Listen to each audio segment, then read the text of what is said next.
बिस्मिल्लाहिर्रहमानिर्रहीम। ये part second है जो बैक्टीरियल जीनोम क्या होती है। बैक्टीरियल जीनोम क्योंकि हम डिस्कस कर चुके हैं।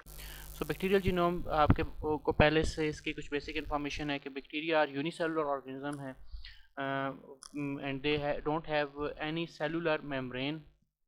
क्योंकि सेलुलर मेम्ब्रेन नहीं होती, सो उनका जो जेनेटिक मटेरियल है वो सिंगल सेलुलर क्रोमोसोम की फॉर्म में प्रेजेंट होता है उनकी बॉडी के अंदर। उसके बाद सम बैक्टीरिया जो हैं उनके अंदर कह सकते हैं कि मोर देन वन क्रोमोसोम होते हैं, लेकिन मोस्ट कॉमनली सिंगल क्रोमोसोम ही बैक्टीरिया में पाया जाता है। अब सेलुलर क्रोमोसोम्स क्योंकि ये जो इसका क्रोमोसोम है कंटेन्स सिंगल डीएनए मॉलिक्यूल, और वो सिंगल डीएनए मॉलिक्यूल जो होगा वो सेवरल मिलियन बेस पेयर्स पे की लेंथ का हो सकता है। इसमें एडेनिन, गुआनिन, साइटोसिन, थायमिन वगैरह इस सीक्वेंस में अरेंज होते हैं कि उन सबको कलेक्टिव जो नंबर है वो सेवरल मिलियन बेस पेयर्स की फॉर्म में हो जाएगा in a single DNA molecule of a bacteria. उसके एक एग्जांपल है कि अगर इकोलाई जो कि एक एक्सपेरिमेंटल बैक्टीरियल ऑर्गेनिज्म है या मॉडल जेनेटिक ऑर्गेनिज्म के तौर पे भी इसे लिया जाता है, उसमें अप्रॉक्सीमेटली 4.6 मिलियन बेस पेयर्स होते हैं उसके डीएनए में, यानी कि adenine, guanine, cytosine, thymine collectively वो सारे के सारे अपन जिस भी अरेंजमेंट में एडजस्ट होते हैं तो वो मिल के 4.6 मिलियन बेस पेयर्स का एक मॉलिक्यूल जो होगा वो डीएनए का इकोलाई में प्रेजेंट होता है। इसके अलावा इम्पोर्टेंट चीज़ ये है कि कुछ जो बैक्टीरिया हैं उनके अंदर ये क्रोमोसोम मोर देन 2 क्रोमोसोम हो सकते हैं as compare to single one. जब सिंगल के अलावा 2 होंगे तो उसमें जो बैक्टीरिया की एग्जांपल्स मोस्ट कॉमनली 2 वाले हैं उसमें कॉलरा की स्पीशी है जो कॉलरा का जो कॉजल ऑर्गेनिज्म है वो 2 क्रोमोसोम कंटेन करता है सर्कुलर, वाइल राइजोबियम में कुछ स्पीशीज़ ऐसी मौजूद हैं जिनके अंदर 3 क्रोमोसोम्स हो सकते हैं। मोस्ट कॉमनली बैक्टीरिया के अंदर सिंगल क्रोमोसोम ही पाया जाता है, और वो क्रोमोसोम के रिलेटेड एक और इम्पोर्टेंट जो चीज़ है कि बैक्टीरिया के जीनोम के अंदर जितने भी क्रोमोसोम्स मौजूद हैं, जितना भी डीएनए मॉलिक्यूल मौजूद होगा उसमें से 90% जो होगा वो प्रोटीन्स की इनकोडिंग लेके हो उस इनकोडिंग के साथ होगा, यानी कि उसके जितना भी क्रोमोसोम है थोड़ा सा जो एक मॉलिक्यूल मौजूद है सेवरल मिलियन बेस पेयर्स पे, उसके सारे के सारे रीजन में जो प्रोटीन्स बननी है 90% उसी के अंदर से उस पूरे के पूरे क्रोमोसोम के उस मॉलिक्यूल के अंदर मौजूद होगा, और 90% प्रोटीन्स वो प्रोड्यूस करने का कैपेबल होगा। एज़ कम्पेयर टू अगर ह्यूमन का देखा जाए, जितना भी जीनोम का साइज़ बनता है उसमें से सिर्फ 1% जो जीनोम है वो प्रोटीन्स प्रोड्यूस करने की कैपेबल होती है, बाकी rest of the 99% proteins encode नहीं करती ह्यूमन जीनोम में। तो ये डिफरेंसेस आप देख सकते हैं कि बैक्टीरियल जीनोम और ह्यूमन जीनोम का भी आज आ रहा है। तो बैक्टीरिया की जीनोम का एक और इम्पॉर्टेंट कंपोनेंट होता है प्लाज्मिड। प्लाज्मिड बेसिकली क्या है? प्लाज्मिड जिस तरह उसका एक हम पहले डिस्कस कर चुके हैं कि सिंगल मॉलिक्यूल मौजूद है डीएनए का, क्रोमोसोम का एक सिंगल मॉलिक्यूल मौजूद है, सिंगल सर्कुलर क्रोमोसोम होता है। इसी तरह उस क्रोमोसोम के साथ साथ एडिशनली उसमें बैक्टीरिया में एक plasmid small circular DNA molecule जिसे हम प्लाज्मिड कहते हैं वो प्रेजेंट होगा। जैसे आपको यहाँ पिक्चर नज़र आ रही होगी, इस पिक्चर में आप अगर गौर से देखें तो आपको नज़र आ रहा होगा कि एक साइड पे ये रिप्रेजेंट कर रहा है, ये जो एक पूरा का पूरा इसमें आपको सर्कुलर वे में नज़र आ रहा है, जितना पोर्शन ये स्प्रेड हुआ हुआ एक स्पायरल सा नेटवर्क, ये डीएनए है उसका। ये उसका जो एक सिंगल मॉलिक्यूल ऑफ डीएनए है वो मौजूद है, और उसमें ये एक सर्कुलर आपको प्लाज्मिड इस रीजन में नज़र आ रहा होगा, ये सर्कुलर वे में नज़र आ रहा होगा। ये सर्कुलर होता है, समटाइम इरेगुलर शेप में होता है, लेकिन ये कनेक्टेड होता है, इसका कोई एंड एक एंड दूसरे एंड के साथ मिला हुआ होता है। सर्कुलर भी इसलिए कहते हैं क्योंकि इसके दोनों एंड आपस में मिले होते हैं। कई दफ़ा ये थोड़ा सा डिफरेंट शेप में भी हो सकता है सेल के अंदर इसकी मूवमेंट और लोकेशन के हिसाब से। तो small circular extra chromosome DNA की प्रेजेंस जो है वो बहुत सारे बैक्टीरियल सेल में मौजूद होती है, और ये बैक्टीरियल सेल्स के अंदर उसकी रिप्रोडक्शन में पार्ट प्ले करता है। मोस्ट कॉमनली इसको कंसिडर किया जाता है कि ये नॉन एसेंशियल है, इसका कोई रोल नहीं है, इसका कोई इम्पोर्टेंट पार्ट नहीं प्ले करता। लेकिन ये प्लाज्मिड जो है इसकी अंदर कोई प्रोडक्ट को सिंथेसाइज तो नहीं करता, ना कोई प्रोटीन सिंथेसाइज करने में हेल्प करता है। लेकिन प्लाज्मिड रिप्रोडक्शन और इसका बैक्टीरिया की जो सेल साइकिल है उसको कंट्रोल करने उसकी ग्रोथ को डील करने में उसका रोल है। वो बैक्टीरियल ग्रोथ या उसकी जो रेप्लिकेशन है और उसकी जो लाइफ साइकिल है, डिवीजन होने सेल डिवीजन के जो प्रोसेस हैं उसको प्लाज्मिड ही कंट्रोल करता है। और ये हमेशा इंडिपेंडेंटली रेप्लिकेट करता है, कभी क्रोमोसोम के साथ मिलके इसकी रेप्लिकेशन नहीं होती। और इसका अपना रेप्लिकेशन का ओरिजिन पॉइंट होता है, वाइल जो क्रोमोसोम होगा बैक्टीरिया का जेनेटिक मटेरियल का, उसका अपना ओरिजिन पॉइंट होगा जहाँ से उसने रेप्लिकेट करना है, इसका अपना रेप्लिकेशन पॉइंट प्रेजेंट होता है। तो प्लाज्मिड से आगे हम चलते हैं। तो प्लाज्मिड में एक ख़ास टाइप एपिसोम्स होते हैं, एक ख़ास किस्म के प्लाज्मिड्स को हम एपिसोम्स कहते हैं। तो episomes are the plasmid that are capable of freely replicating. ठीक है, जो फ्रीली रेप्लिकेट करने वाले प्लाज्मिड्स होंगे वो क्या कहलाते हैं, एपिसोम्स कहलाएंगे। लेकिन साथ एडिशनली मोस्ट कॉमनली सारे जो प्लाज्मिड्स हैं फ्री रेप्लिकेट करते हैं, लेकिन साथ इसके अंदर एक और भी कैपेबिलिटी है, and they can able to integrate into bacterial chromosome. उसका कुछ पोर्शन अपना वो कुछ पोर्शन बैक्टीरियल क्रोमोसोम के अंदर भी इंटीग्रेट कर लेते हैं। तो ऐसे प्लाज्मिड्स जिनके अंदर ये कैपेबिलिटी हो कि वो फ्रीली रेप्लिकेट भी करें और ऐड कर सकें। इंटीग्रेट मींस ऐड करें अपना जो जेनेटिक इन्फॉर्मेशन है ओरिजिनल बैक्टीरियल क्रोमोसोम के अंदर, दे आर नोन एज एपिसोम्स। और एपिसोम्स जो ये कर सकते हैं, तो बहुत सारे ऐसे बैक्टीरिया स्पीशीज जिसमें में एपिसोम्स पाए जाते हैं, वो उनकी जेनेटिक मटेरियल की एक्सचेंज में हेल्प करते हैं। तो उसकी एग्जांपल मौजूद है फर्टिल, इसको जो जिनमें एपिसोम्स फ्री रेप्लिकेटिंग और इंटीग्रेट करने वाले जेनेटिक मटेरियल को इंटीग्रेट करने वाले एपिसोम्स मौजूद होते हैं, उन ऑर्गेनिज्म के लिए हम डिनोट करते एक वर्ड स्पेसिफिक टर्मिनोलॉजी यूज़ करते हैं, एफ फैक्टर या फर्टिलिटी फैक्टर। तो इकोलाई के अंदर फर्टिलिटी फैक्टर मींस इससे वो मल्टीप्लाई करने में, जेनेटिक एक्सचेंज करने में हेल्प करता है।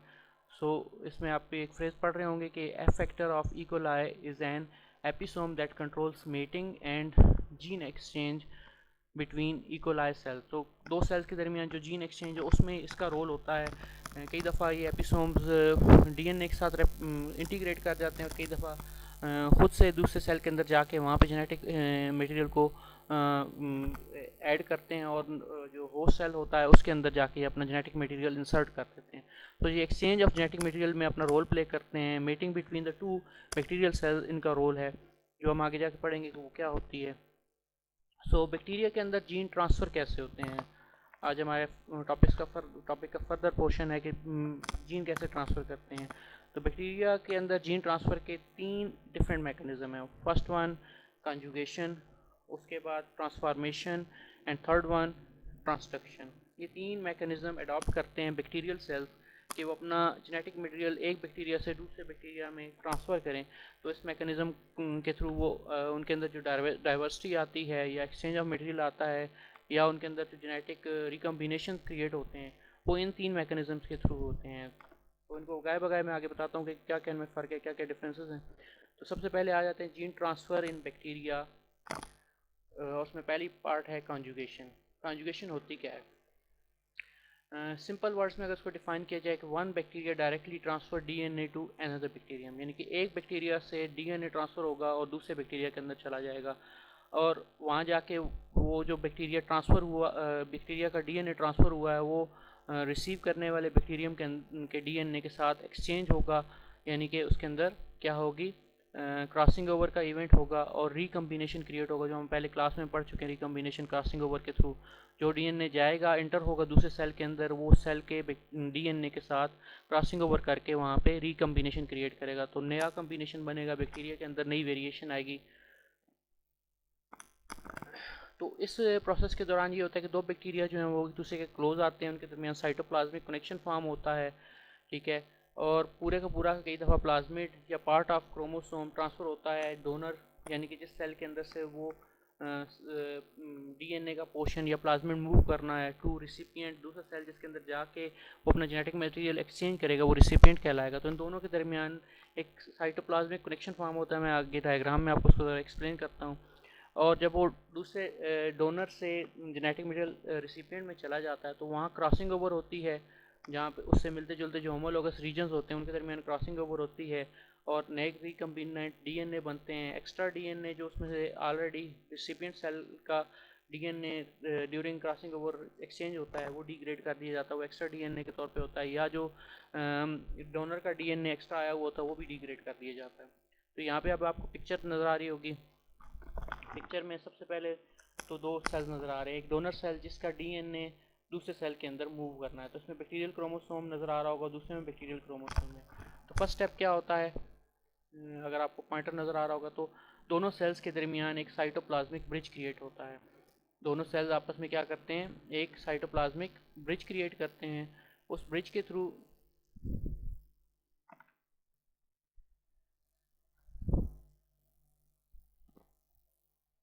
सॉरी ओके दो सेल्स जो हैं वो आपस में एक दूसरे के क्लोज आते हैं या अवे भी रहते हैं, तो उनके दरमियान उनके जो साइटोप्लाज्म है उनके दरमियान एक साइटोप्लाज्मिक ब्रिज फॉर्म होता है और ये ब्रिज एक्सचेंज ऑफ मटेरियल में हेल्प करेगा। जब ये ब्रिज फॉर्म हो जाएगा तो डोनर से डीएनए बैक्टीरियल क्रोमोसोम या उसका जो प्लाज्मिड है वो मूव कर सकता है रिसिपिएंट सेल के अंदर। सो फर्स्ट वन ये रेड वाला जो नज़र आ रहा है ये आपको साइटोप्लाज्मिक ब्रिज के एक साइड पे जो लेफ्ट साइड पे नज़र आ रहा है ये डोनर सेल है और दूसरी साइड पे रिसिपिएंट सेल है। अगली पिक्चर में मूव करते हैं तो थ्रू साइटोप्लाज्मिक ब्रिज डोनर से डीएनए का कुछ पोर्शन शिफ्ट होता है, ट्रांसफ़र होता है to into the recipient cell. Recipient cell में जाने के बाद ये जो है साइटोप्लाज्मिक ब्रिज के थ्रू ट्रांसफ़र होने वाला जो डीएनए का पोर्शन है ये क्रॉसिंग ओवर का इवेंट अपने होमोलोगस पोर्शन जो उससे मिलता जुलता पोर्शन होगा उस पर जाएगा और वहाँ जाके ये अपनी क्रॉसिंग ओवर क्रिएट करेगा। क्रॉसिंग ओवर से ये होगा कि ये जो फॉरेन डीएनए आया हुआ है वो रिसिपिएंट डीएनए के उस पोर्शन में आके एडजस्ट होगा और वहाँ से जो उस डीएनए का उस रिसिपिएंट सेल का ओरिजिनल डीएनए उसे क्या कर देगा, उसे कट करके उसमें से एमिट कर देगा उसके सर्कुलर डीएनए में से। उसके बाद क्या होगा कि जो डोनर और जो रिसिपिएंट का आफ्टर रिकम्बिनेशन कंप्लीट होने के बाद जो डोनर्स का, या इसमें आपको दोनों नज़र आ रहे होंगे रेड और ये ग्रे दोनों नज़र आ रहे होंगे, डोनर और रिसिपिएंट का जो एक्स्ट्रा डीएनए होगा वो डिग्रेड हो जाएगा। जैसे हमने पीछे उसमें रिटन फॉर्म में टेक्स्ट में ये बात पढ़ी थी। इस स्टेप रिपीट कर देता हूँ। डोनर सेल और रिसिपिएंट सेल्स के दरमियान क्या होगा, एक साइटोप्लाज्मिक ब्रिज क्रिएट होगा। डोनर सेल का डीएनए मॉलिक्यूल का कुछ portion through cytoplasmic bridge recipient cell के अंदर शिफ्ट होगा। रिसिपिएंट सेल में जाके क्रॉसिंग ओवर होगी, ये आपको क्रॉस नज़र आ रहे होंगे, क्रॉसिंग ओवर होगी तो उससे डीएनए का जो न्यू पोर्शन आया हुआ है वो रिसिपिएंट सेल के डीएनए से एक्सचेंज होगा और जो एक्स्ट्रा डीएनए बच जाएगा आफ्टर रिकम्बिनेशन वो डिग्रेड कर दिया जाता है। उसके बाद ये सेल दोबारा रेप्लिकेट करता है तो उसमें नया जो कम्बिनेशन है उसके आने वाले सेल्स के साथ ये रेप्लिकेट करता रहता है। तो ये फर्स्ट है जीन ट्रांसफ़र का मैकेनिज़्म। उसके बाद आता है ट्रांसफॉर्मेशन। जीन ट्रांसफ़र होता है बैक्टीरिया से दूसरे बैक्टीरिया के दरमियान, वो आप पहले उसे कंजुगेशन कहते हैं। लेकिन ट्रांसफॉर्मेशन में क्या होता है, transformation take place when bacterium take up DNA from the medium in which it is growing. यानी कि किसी भी मीडियम में वो ऑर्गेनिज्म का ब्लड हो सकता है, वो किसी प्लांट की सैप हो सकती है, या वो लैब के अंदर जो आर्टिफिशियल मीडिया है उसके ऊपर जो ग्रो कर रहा है उसके अंदर जो सराउंडिंग एनवायरनमेंट में अगर कोई बैक्टीरिया किसी वजह से डेड हो जाता है तो वो अपना डेड होने की वजह से उस सेल की लाइसिस की वजह से उसका जो डीएनए उस सराउंडिंग मीडिया में ओपन फिर रहा होता है, बैक्टीरिया उसे पिक करता है और उसके पिक करने के बाद उसकी रिकम्बिनेशन होता है जिसकी वजह से उसमें ट्रांसफॉर्मेशन टेक प्लेस होती है। नेक्स्ट ये आपको नज़र आ रही है bacteria take up DNA from surrounding environment, यानी कि इस ट्रांसफॉर्मेशन में एक बैक्टीरिया जो होगा वो सिर्फ रिसिपिएंट ही होगा, इसमें कोई डोनर नहीं होगा, कोई और बैक्टीरिया नहीं होगा, सिंगल बैक्टीरिया इन्वॉल्व होगा और वो बैक्टीरिया साइड से अपने सराउंडिंग से इनटेक करेगा। जैसे मिनरल्स अपटेक किए जाते हैं ऑर्गेनिज्म अपने सेल्स में, वाटर अपटेक करते हैं, इस तरह वो डीएनए की अपटेक करेगा। सराउंडिंग एनवायरनमेंट में कोई किसी और बैक्टीरिया का DNA after the death of bacteria वहाँ पे सराउंडिंग एनवायरनमेंट में मौजूद होगा, तो बैक्टीरिया उसे पिक करेगा। पिक करने के बाद जो उसका फर्दर प्रोसेस है कि ट्रांसफार्म उसमें बैक्टीरिया का सराउंडिंग एनवायरनमेंट से डीएनए जब सेल के अंदर इंटर हो जाएगा, रिसिपिएंट सेल के अंदर ऑफ बैक्टीरिया, तो रिकम्बिनेशन होगी बिटवीन जीन्स, और वहाँ पे बैक्टीरियल क्रोमोसोम जो होगा वो क्या हो जाएगा, रिकम्बाइन हो जाएगा। पिक्चर में आपको उधर क्लियर समझ आएगा कि जैसे ये आपको नज़र आ रहा होगा कि डीएनए के फ्रेगमेंट्स सराउंडिंग एनवायरनमेंट में मौजूद हैं। तो डीएनए जो के ये फ्रेगमेंट्स हैं, ये पिकअप कर लेता है कोई सेल ऑन इट्स ओन, उसे पिकअप करेगा, और अब जब उस सेल के अंदर जाएगा तो उसमें जो पोर्शन डीएनए का आएगा वो अपने होमोलोगस पोर्शन के साथ अपनी क्रॉसिंग ओवर करेगा, और वहाँ एक्सचेंज ऑफ मटेरियल हो जाएगी, और नया कुछ कम्बिनेशन ऑफ डीएनए ऐड होगा उसकी जीनोम में, जिसकी वजह से उसके अंदर वेरिएशन आएगी। अब ये बैक्टीरिया जो ओरिजिनल था, पहले मौजूद था, इसकी जीनोम और जो एंड आफ्टर ट्रांसफॉर्मेशन जो एक बैक्टीरिया आ रहा है, इसकी जीनोम में काफ़ी सारे डिफरेंस आ गए, कुछ नया डीएनए का पोर्शन ऐड हो गया, तो इसके करेक्टर भी डिफरेंट हो सकते हैं, जिसकी वजह से इसमें आने जब ये मल्टीप्लाई करेगा अपनी जनरेशन के अंदर, ये नए कम्बिनेशन को ट्रांसफ़र कर सकेगा। और ड्यूरिंग क्रॉसिंग ओवर रिकम्बिनेशन जो एक्स्ट्रा डीएनए मटेरियल सेल के अंदर बच जाता है, सिमिलरली कॉन्जुगेशन की तरह वो डिग्रेड हो जाता है। जैसे आपको यहाँ फ्रेगमेंट्स नज़र आ रहे हैं, ये डिग्रेड हुए हुए, तो ये डिग्रेड हो जाते हैं। रिपीट कर देता हूँ उस प्रोसेस को। ट्रांसफॉर्मेशन में डीएनए फ्रेगमेंट्स जो सराउंडिंग एनवायरनमेंट में मौजूद होते हैं, एक बैक्टीरियल सेल पिक करता है उसे, और उसके अंदर क्रॉसिंग ओवर के इवेंट से उसकी रिकम्बिनेशन का प्रोसेस होता है। क्रॉसिंग ओवर होगी, उससे जो बाहर से नया डीएनए से पिक किया वो रिकम्बाइन हो जाएगा, और रिकम्बाइन होने के बाद जो एक्स्ट्रा डीएनए है वो डिग्रेड हो जाएगा। अब ये सेल जो है ऑन इट्स ओन जब मल्टीप्लाई करेगा तो इसकी आने वाली प्रोजनी में वो नया कम्बिनेशन ऑफ डीएनए ट्रांसफ़र होना शुरू हो जाएगा। उसके बाद आते हैं gene transfer in bacteria transduction का मैकेनिज्म। ये क्या होता है? Transduction takes place when bacterial virus जो होगा या बैक्टीरियोफेजेस जो होते हैं वो डीएनए कैरी करते हैं एक बैक्टीरिया से दूसरे के अंदर, यानी कि वो पहले किसी एक बैक्टीरिया को इन्फेक्ट करते हैं और उससे वो उसका जीनोम को पिक करते हैं, और सेकंड जब ऑर्गेनिज्म पे वो अटैक करते हैं तो पहले बैक्टीरिया का जीनोम उस सेकंड बैक्टीरिया के अंदर वो इंट्रोड्यूस करवा देते हैं। और उसमें जैसे कंजुगेशन और ट्रांसडक्शन में हुआ है कि जब नया डीएनए आता है तो क्रॉसिंग ओवर और रिकम्बिनेशन के प्रोसेस से नया कम्बिनेशन क्रिएट होता है रिसिपिएंट सेल के अंदर। तो वायरल पार्टिकल जो होगा या वायरस जो होगा वो इंट्रोड्यूस करवाएगा इस केस में ट्रांसडक्शन में DNA from a bacteria into from one bacteria to another bacteria. Inside the bacteria मतलब रिसिपिएंट सेल जो होगा, न्यू जो डीएनए इंट्रोड्यूस होगा वो रिकम्बाइन होगा due to crossing over event, और उसका एक नया कम्बिनेशन बनेगा। पिक्चर को मैं डिस्क्राइब कर दूंगा यहाँ पे, अपकमिंग आ रही है। ट्रांसडक्शन, ट्रांसडक्शन में क्या होगा, एक सिंगल सेल के ऊपर सबसे पहले क्या होगा, वायरस आएगा और उस पर अटैक करेगा।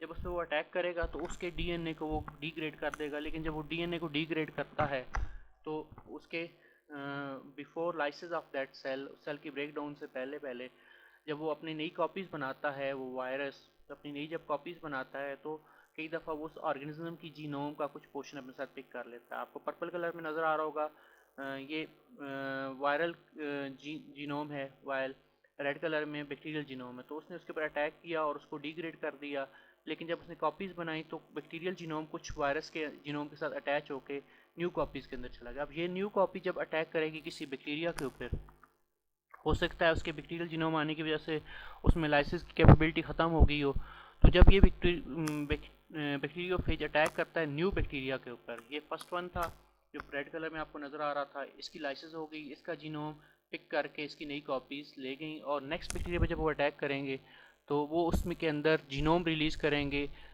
Viral genome containing bacterial genome.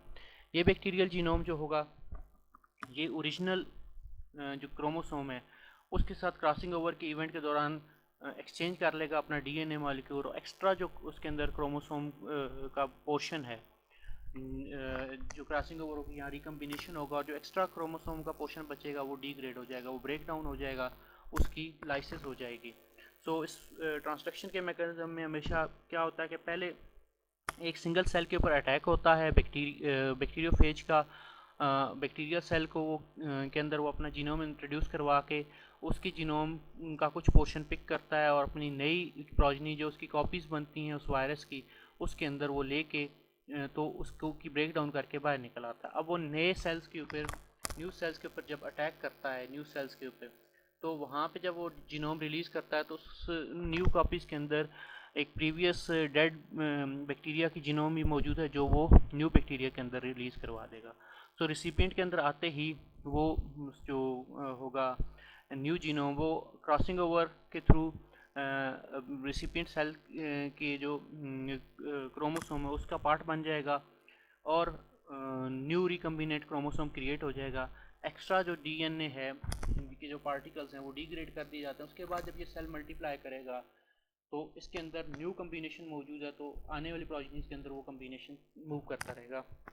That's all, आज के लिए इतना ही काफ़ी है टॉपिक।